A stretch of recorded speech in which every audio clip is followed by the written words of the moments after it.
10 choses à savoir sur l'horrible Pizarro. Let's go. L'organisation de One Piece, elle rayonne dans le monde entier et impose une justice quasiment parfaite. Oh mais attends, mais c'est pas vrai ça, car en fait elle impose la justice par la force en réprimant les méchants et les simples En réprimant les faibles, ouais. citoyens en quête de vérité. On réprime les faibles, on réprime les supernovas. Et quand t'as Rayleigh vieux qui débarque, on réprime rien du tout, on se fait réprimer. De liberté. Et dans ses rangs, elle a vraiment des monstres qui sont totalement experts dans ce domaine. Et il y en a un dont les ténèbres ne sont pas son genre, mais il les abat totalement sur ses ennemis. La lumière, c'est lui, Kizaru. Et aujourd'hui sur Raftel Hill, on vous parle du personnage le plus flegmatique de One Piece. Et on va même vous dire pourquoi il l'est. Mais en attendant, Jeune Nakama, n'oublie On va bien rire. 10 choses à savoir sur l'horrible Pizarro. pas de rejoindre la grande flotte. C'est aussi simple qu'un abonnement pour toi et nous, ça nous aide énormément. Mais place à la vidéo. Allez, c'est parti. Enfin, numéro 1, notre avis. Exactement, Kintaro. Fort avec les faibles, faible avec les forts. Et je dirais même fort avec les faibles, soumis avec les forts. Tout à fait. On change un peu les choses sur la chaîne, on donne maintenant notre avis sur les personnages. On dit ce qu'on aime, ce qu'on n'aime pas, et qu'est-ce qu'on aimerait voir d'eux par la suite. Et Kizaru, c'est un personnage très particulier. Il est fort, ça c'est certain. Il a beaucoup de sources d'inspiration, Oda a passé énormément de temps sur lui, mais nous, on a eu beaucoup de mal au début. Tout simplement car Incroyable, hein. Oda, il a mis 50 références à Kizaru, tout ça pour qu'il dise « Ah, il est vieux, je suis plus faible que toi ». Un clown, ce Il est mec. un peu flegmatique et il cache pas mal de choses. Ouais, et puis il a quand même un air super dédaigneux. Moi j'ai eu beaucoup de La tête, elle me fume. Regarde la tête de Kizaru. Oh, la tête de zinzin qu'il a fait. mal avec ça, mais bon. Le mix entre le dédaigneux et la... Eh, fort avec les faibles, faible avec les vieux, pas mal. Faible avec les vieux. la fatigue. Donc quand il est arrivé pour battre les supernovas, il était vraiment très hautain, on dirait, avec eux, mais c'est juste une allure. C'est le personnage en lui-même. Ça fait le personnage et finalement on finit par... Il a une attirance envers les vieux. Oh, abuse. Je veux bien, on est là pour lui chier dessus comme avec Akainu, c'est le chien Montmartre. Mais non, abuse une attirance pour les vieux, non. On va pas aller sur... Ah, quoique... Je vais pas plus parler que ça, mais... s'attacher, même Saturne, je parle pas. si on a du mal au début, comme pour tous les personnages de One Piece, j'ai l'impression on finit par s'attacher, c'est ce qui est fou. Numéro 2, son histoire et ses apparitions. Il y a 58 ans de cela, Borsalino est né sur North Blue. Comme pour tous les membres de la marine, on ne connaît pas son origine sociale, ni la richesse de son enfance. On a juste ces petites illustrations d'Oda de lui enfant. Kizaru serait mort contre Queen. Bah en fait, le coup d'épée à la nuque, du coup il le décapite. Ça c'est une réalité, hein. S'il le touche bien sûr, hein, en se basant sur le... On prend le même cas qu'avec Sanji. S'il lui met le coup derrière la nuque, bah il le décapite, c'est une certitude. Et quand il l'enroule, il le tue parce qu'il le broie. Donc oui, tout à fait. À ce moment-là, s'il le touche bien, il le tue. Ça, c'est une certitude, ouais. Étonnamment, c'est l'un des seuls qu'on voit en train d'écrire, mais vu l'état de ses vêtements et le type de chaise qu'il utilise, il n'avait clairement pas les moyens. C'était sans doute un orphelin. Petite chose à noter, aujourd'hui le monde de One Piece connaît beaucoup moins d'enfants des rues, et c'est explicable par deux choses. Soit ils sont totalement cachés, ou alors il y a eu à l'époque un événement incroyable qui est peut-être lié aux Rogues. Ils ont peut-être tué les parents, ou alors les attaques multiples ont engendré une pauvreté extrême. Ce qui expliquerait que de nombreux puissants marines soient issus de la fin de cette période. Ils avaient une haine des pirates. Aujourd'hui, les nouveaux marines ne sont pas légion, et encore moins les puissants. Bref, ce n'est qu'à l'âge de 26 ans que Borsalino intégra la marine. Dès ses débuts, il trouva un ami Regardez-moi ces... Puissant. Regardez-moi Bref, ces c'est raclures, là. Regardez comment ils font les nerveux. Regardez Okiji. Regardez 26 ans que Kizaru. Borsalino Regardez Akainu. intégra la marine. N'importe quoi. C'est n'importe quoi. Dès ses débuts, il trouva Des grands regards pour préparer du homard. Allez, retourne là-bas, ramène-nous le homard, sale merde. Va. Regardez, carrément, il avait une épée dans le dos et tout. Et qu'est-ce que c'est que ça? Et tout biffui. un ami cher à ses yeux, ou plutôt un homme qui voulait suivre jusqu'au sommet, Sakazuki. Tous les deux étaient issus du même océan, et dès leur début, ils furent considérés comme de véritables monstres. Lors de la guerre d'Edward, il y a 27 ans de cela, il était déjà chez les officiers. On le voit auprès de Sengoku et il porte déjà des habits spécifiques à lui-même. Mais forcément, là, on ne connaît pas son rôle dans les événements qui ont suivi. Lors de la grande période des Pirates du Soleil, ces hommes seront en charge de la traque de ces pirates. Et c'est eux qui conduiront à la fin de Fisher Tiger. Lui, il arrivera bien après la bataille, juste à temps pour rattraper Arlong et l'emmener jusqu'à Impel Down. Il faudra attendre bien Bizarre. Kizaru qui s'attaque à un homme poisson parce que c'est un homme poisson. Bizarre. longtemps avant qu'il fasse son retour sur le devant de la scène, lors des événements de Sabaody. Entre-temps, il est devenu amiral. Kizaru avant qu'il fasse son qui participe directement à la vente d'esclaves. Bizarre. retour sur le devant de la scène lors des événements de Sabaody. Entre-temps, il est devenu amiral. Comme c'est étrange. Qui dit amiral dit protection des dragons célestes. Et lorsque Luffy en a mis une dans la face de ce monstre, et qui était totalement méritée, soit dit en passant, la marine a tout de suite été contactée. Les troupes sur place ont encerclé les lieux, et l'amiral le plus proche, celui présent en QG, fut envoyé. Et évidemment, c'était Kizaru. Sur place, il va bien s'amuser. Les supernovas à peine introduits comme incroyablement forts tomberont presque tous face à lui. Oui. Il fera une razzia de pirates, il épaulera les pacifistas, tyrannisera les Mugiwara, et il rivalisera même avec le vieux Riley. Mais il rivalise rien du tout. Il a dit Riley vieux, je suis plus faible que toi. Et ça franchement ce n'est pas rien, car à l'époque, il était dit qu'il était 100 fois plus fort que tous les supernovas réunis. Juste après ces événements, il sera convoqué à Marineford pour la guerre au sommet, comme la plupart des soldats Raciste, esclavagiste, il a toutes les casquettes, Kizaru, hein. de haut rang. Bon, c'est quand même une star et son entrée en scène est fabuleuse. Il est adulé à juste titre car il a assez de cran pour attaquer de front Barbe Blanche, pour tenir tête à Marco, pour blesser le titan, blesser son bras droit, échapper à Ben Beckman et essayer de couler le sous-marin de l'eau. Ça en fait des accomplissements pour un homme aussi nonchalant. Et le mieux, Non, pas encore, Emelon. c'est qu'à la fin de cette bataille, il n'aura aucune égratignure, comme s'il ne s'était absolument rien passé. Durant l'ellipse, il est le seul qui est resté au rang d'amiral, alors oui, son retour sera sensationnel. Toujours ça glisse quand ça parle de Riley. Oui, après, parce que je suis pointilleux, c'est pour ça. Numéro 3, son Parce que les mots ont un sens quand on parle de rapport de force. fruit du démon. Mais genre, tu me parles de l'histoire de Kizaru, qu'est-ce que j'en ai à foutre que tu me dises quand il était petit, il était malheureux, ou alors il était heureux. Bon, ouais, si vous voulez. Mais bon, quand on parle de Riley vieux, on peut pas déconner. Au niveau de son fruit du démon, il est plus que parfait. Dans la première partie de l'œuvre, il a un type de fruit qui échappe à toutes les lois. Ce sont les Logia. Même dans les mains des plus insignifiants, il fait de lui un homme invincible. Ok, mis à part Crocodile et Ener, mais il fallait bien des points faibles pour que Luffy avance à l'époque. Kizaru, lui, il faut l'avouer, il n'en a pas. Le Pika Pika no Mi apporte son lot de bienfaits. L'utilisateur est un homme lumière, il peut se déplacer à la vitesse de celle-ci, ses coups sont proportionnellement puissants et son corps est intouchable sans haki. C'est sans doute l'un des fruits les plus recherchés au monde. Lors de la bataille de Marineford, Marco le dit lui-même.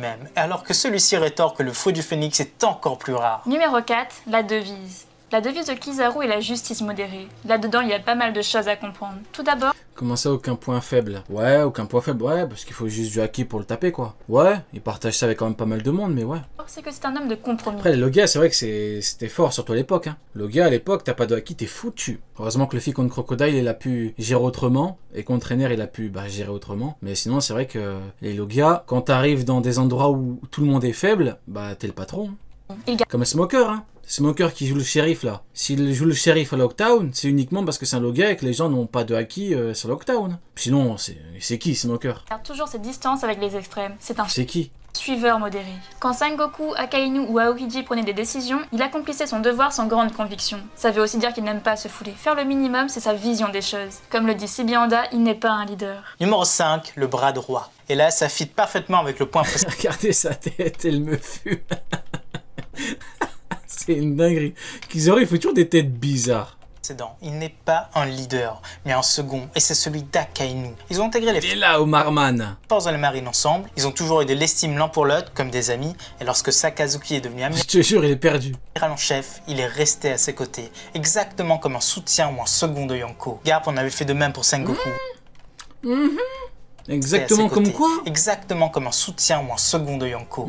J'aime beaucoup ce qu'il propose. Exactement comme un second Jonko. Oui, oui, tout à fait. Tout à fait. Garp en avait fait de même pour Sengoku. Hermep en fera sûrement de même pour Kobe. Oui, Tashigi oui, et j'aime Smoker beaucoup. sont un modèle de collaboration. La marine est totalement remplie de ces relations de respect de Regardez-moi ces têtes de...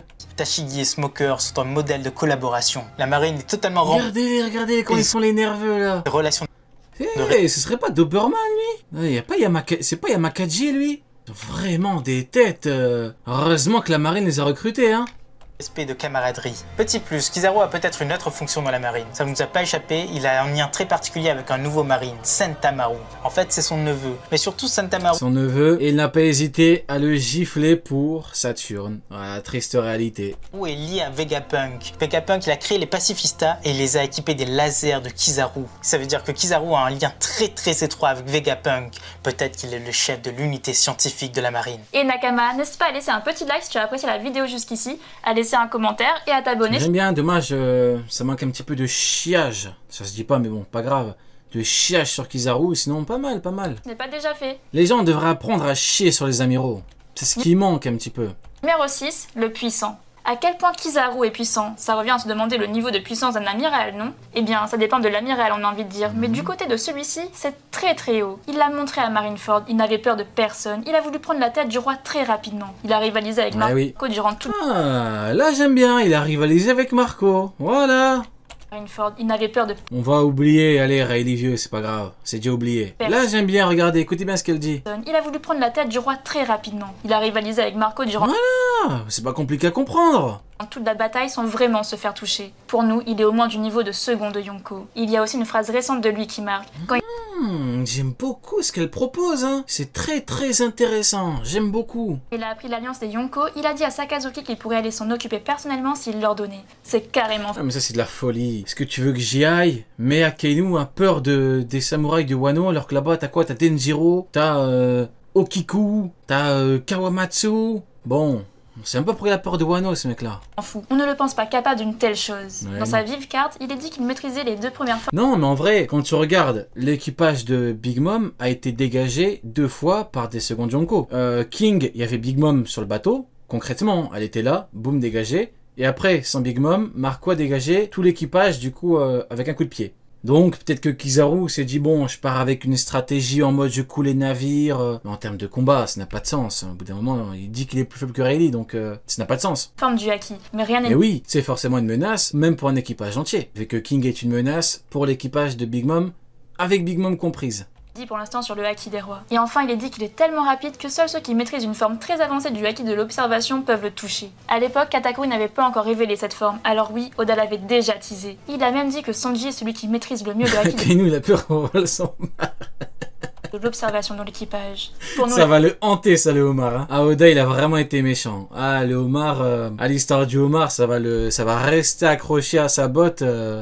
jusqu'à la fin. C'est sûr, un combat se profile. Numéro 7, l'empereur. En vrai, il n'a même pas montré autant qu'un YC1. Autant Kizaru non. Il n'a pas montré plus qu'un premier commandant. Bah oui, non, ça c'est sûr. Il n'a pas montré plus. Bah, ça c'est une certitude. Oda a fait des références même dans les techniques de ses personnages. Kizaru était un véritable empereur. Déjà, dans le Japon de l'ère Edo, il y avait une folle coutume. Lorsque l'empereur... Si on parle du coup de l'échange de coups, du coup Roblucci a montré bien plus qu'un second Yonko, hein, vu qu'il fait un point avec le Gear 5 normal. Donc ça n'a pas de sens, c'est pas comme ça qu'on voit le niveau de puissance d'un mec. L'empereur devait se déplacer, c'était uniquement lorsque le soleil était de sortie, et son chemin ne devait jamais, mais jamais croiser l'ombre d'un bâtiment. C'était un vrai casse-tête sans nom pour ses suivants. En bref, il était baigné dans la lumière toute sa vie, comme Kizaru en fait. Ensuite, l'empereur a 3 attributs, l'épée de Kusanagi, le Yasakani no Magatama et le Yata no Kagami. Ce sont 3 des techniques utilisées par Kizaru. C'est une coïncidence? Bien sûr que non. Petit bonus qui n'a rien à voir avec ce point, voilà Kizaru.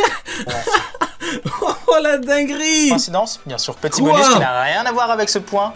Quoi? Voilà Kizaru en fille. Oh! Danse? Bien sûr que non. Petit bonus qui n'a rien à voir avec ce point. Voilà. Qu'est-ce que c'est que ça? Oh, le dossier de zinzin, je screen. Ah, rien à foutre. Ah, j'en ai rien à foutre, je screen. Hop là. C'est quoi ce truc de fou? Numéro 8, les références.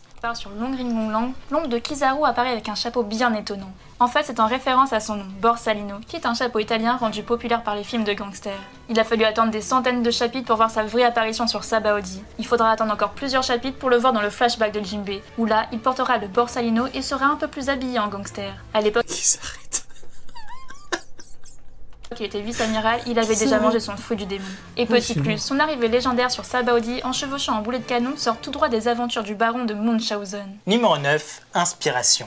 Comme pour tous les amiraux, il est inspiré d'un grand acteur japonais. Et pour lui, c'est Kuni Tanaka, dans son rôle du film Truck Yaro. D'ailleurs, il porte le nom de Borsalino. La ressemblance est même frappante. Son caractère nonchalant vient quant à lui du film français Borsalino, exactement comme son nom encore une fois, avec le grand Belmondo. Et enfin, on a aussi le conte de Momotaro où il y a le jeune prince qui est accompagné d'un chien, d'un pan et d'un singe qui vont battre un démon. Après tout, Kizaru veut dire singe jeune. Numéro 10, petites infos en vrac. Petites infos en vrac. Et pour finir cette vidéo, voici les petites infos totalement inutiles sur le personnage mais que tout le monde adore. Borsalino adore par-dessus tout la soupe miso, le gingembre... Eh oui, ça j'en ai parlé, hein. C'était dit dans la Vivre Card, la bouffe préférée de Kizaret, c'est la soupe miso. Et il mange de la soupe miso dans le manga. Oh, comme c'est bizarre, m'ont pourtant juré que les Vivre Card n'étaient pas à prendre en compte. C'est louche. Gingembre et les bananes. Vous vous rendez compte, hein. Vivre Card, travail qui a pris des années. Oda, pendant 10 ans, il les a préparés pour que, a priori on n'est pas censé les prendre, À cause de l'horrible mythe, c'est fou, hein. Premier, ok, pas de souci.